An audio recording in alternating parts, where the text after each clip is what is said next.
दोस्तों नमस्कार। दोस्तों मैं विमल शाही आप सभी लोगों का अपने चैनल में स्वागत करता हूं और उम्मीद करता हूं कि आप लोग सब लोग स्वस्थ होंगे एवं मस्त होंगे। सभी राष्ट्रवादियों और सनातनियों से ये निवेदन रहेगा कि आप लोग मेरे चैनल को सब्सक्राइब कर लीजिए और वीडियो को लाइक एवं शेयर भी कीजिए। दोस्तों, अमेरिका और ईरान का युद्ध जो अभी चल रहा है वो युद्ध एक अब निर्णायक मोड़ पर आ चुका है। अब अमेरिका ने ईरान को 48 आवर्स का अल्टीमेटम दिया है। अगर ईरान उस 48 घंटे पूरे होने में अभी भी कुछ टाइम बाकी है, तो क्या होता है, क्या होगा अगर ईरान जो है अमेरिका का अल्टीमेटम नहीं मानता है। अमेरिका ने अल्टीमेटम दिया है क्या, अमेरिका ने ऐसा क्यों कहा है और ईरान ने इसके ऊपर रिस्पोंड क्या किया है, ये सारा चीज जो है हम लोग समझने का कोशिश करेंगे और इस पूरे घटना का भारत पर क्या इम्पैक्ट होने जा रहा है इस चीज को भी हम समझने का कोशिश करेंगे। तो दोस्तों, जैसा कि आप लोग सब जानते हैं कि अभी पूरे विश्व में अमेरिका और ईरान का युद्ध चल रहा है। अमेरिका और इजराइल दोनों मिलकर ईरान पर बम बरसा रहे हैं और ईरान जो है उनके जो बम है वो अमेरिका तक पहुंच नहीं सकते हैं, इसलिए वो जो इधर जो सऊदी हैं, कतर हैं, इन सब पर वो अपना बम बरसा रहे हैं। तो इसको लेकर जो है एक समुद्री रास्ता है जिसको कहा जाता है स्ट्रेट ऑफ हॉर्मुज।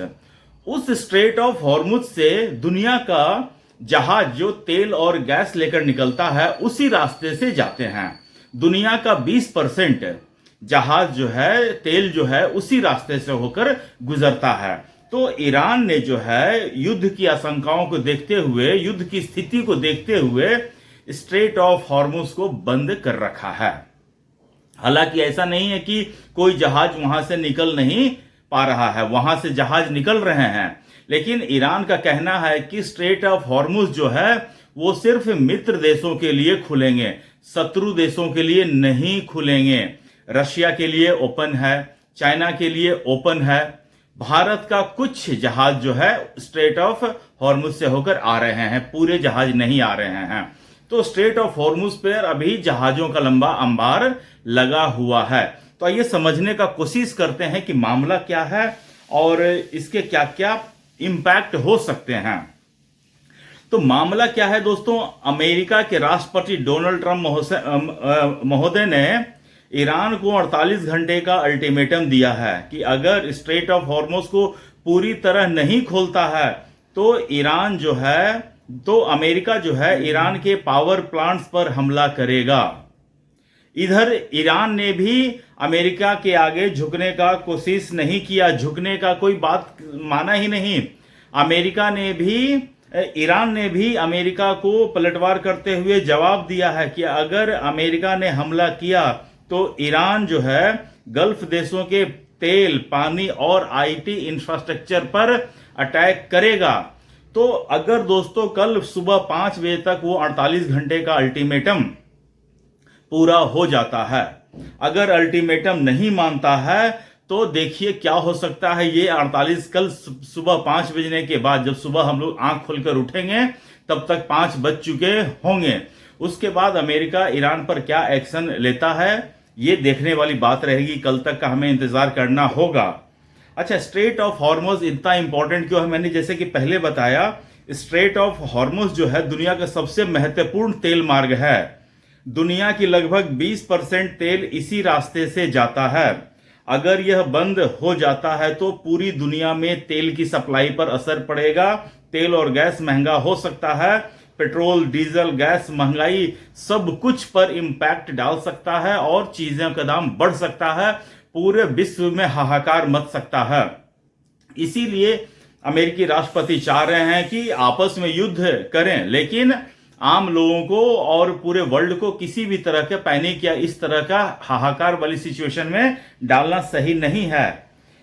अब दोस्तों समझने का कोशिश करते हैं ये ईरान ने इस रास्ते को बंद क्यों किया है। तो जैसा कि आप जानते हैं कि अमेरिका और इजराइल ने ईरान पर हमले किए, उसके बाद ईरान ने बदले में इस समुद्री रास्ते को बंद करना शुरू कर दिया और जहाजों पर भी हमले हुए हैं।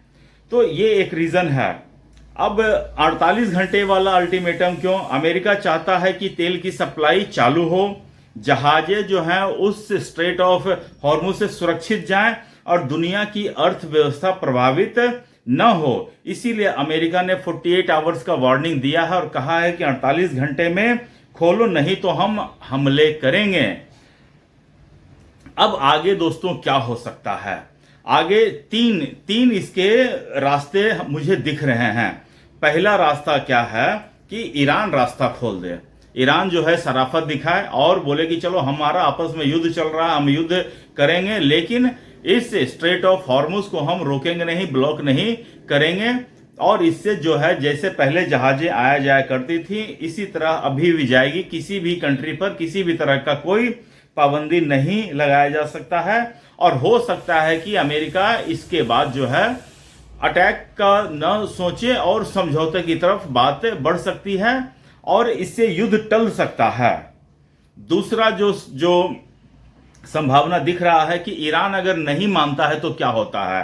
तो दोस्तों अगर ईरान नहीं मानता है तो भयंकर युद्ध हो सकता है दोस्तों। अमेरिका जो है अटैक कर सकता है और अमेरिका ने इस बार साफ कह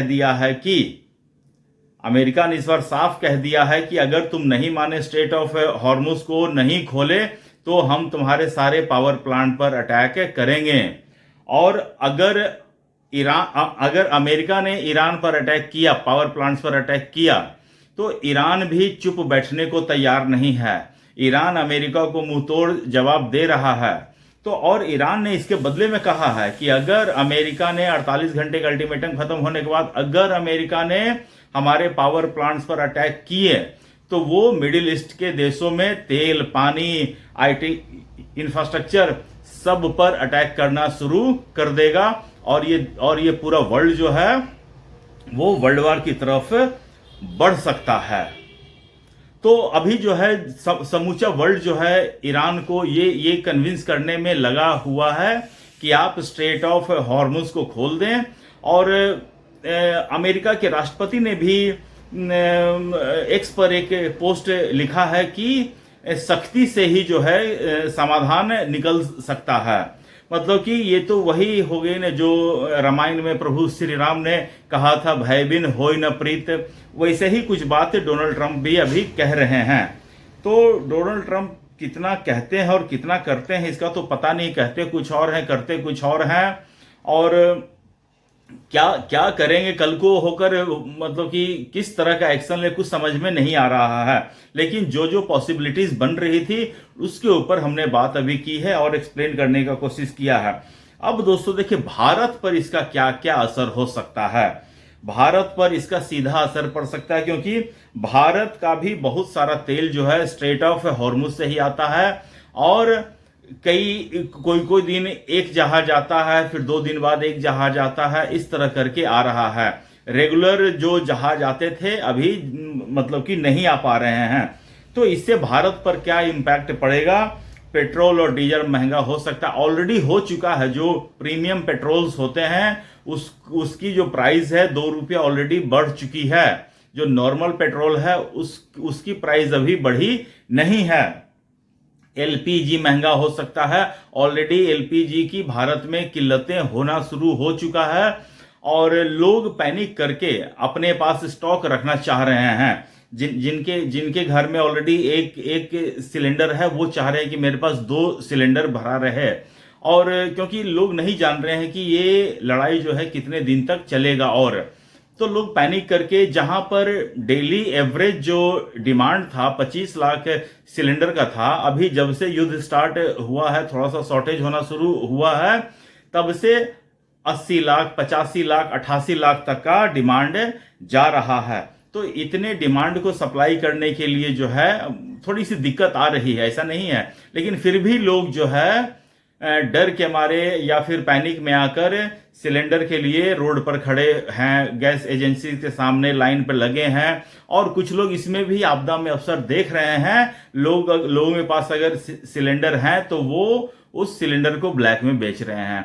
3-3 हजार 4-4 हजार तक के लोग आपदा में अवसर खोज रहे हैं। ये तो कुछ भी नहीं है दोस्तों। मुझे याद है उत्तराखंड में जब महाप्रलय का सिचुएशन था, उस समय लोग इतने मुसीबत में थे। उस समय टीवी पर ऐसी जानकारी आई थी कि लोग जो है पानी का बोतल, जो मुसीबत में फंसे हुए लोग थे, उनकी मजबूरी का फायदा उठाकर लोग 100-100 रुपये का पानी का बोतल बेच रहे थे। तो भारत के लोग तो आपदा में अवसर खोजते हैं, तो ये तो कुछ भी नहीं है। अच्छा, एलपीजी महंगा हो सकता है, स्टॉक मार्केट पर इसका इम्पैक्ट हो सकता है दोस्तों, और इसका दिख रहा है। स्टॉक मार्केट काफी नीचे जा चुका है, अपने हाईएस्ट पॉइंट 26,300 को क्रॉस कर चुका था। लेकिन अभी पिछले कुछ दिनों से मैं देख रहा हूं, जो निफ्टी 50 की मैं बात कर रहा हूं, निफ्टी 50 जो है अपने टॉप से 4,000 पॉइंट नीचे गिर चुके हैं। सारा स्टॉक मार्केट लग रहा है लाल लाल हो चुका है, लग रहा है स्टॉक मार्केट में ही तबाही मची है।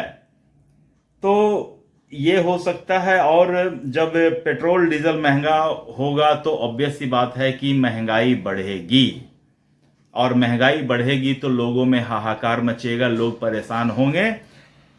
और ऑन टॉप ऑफ दैट मैं ये कहना चाह रहा हूं, ये सब तो है ही, लेकिन ऑन टॉप ऑफ दैट जो है भारत के अपोजिशन के जो लीडर्स हैं वो इसमें आपदा में अवसर खोज रहे हैं।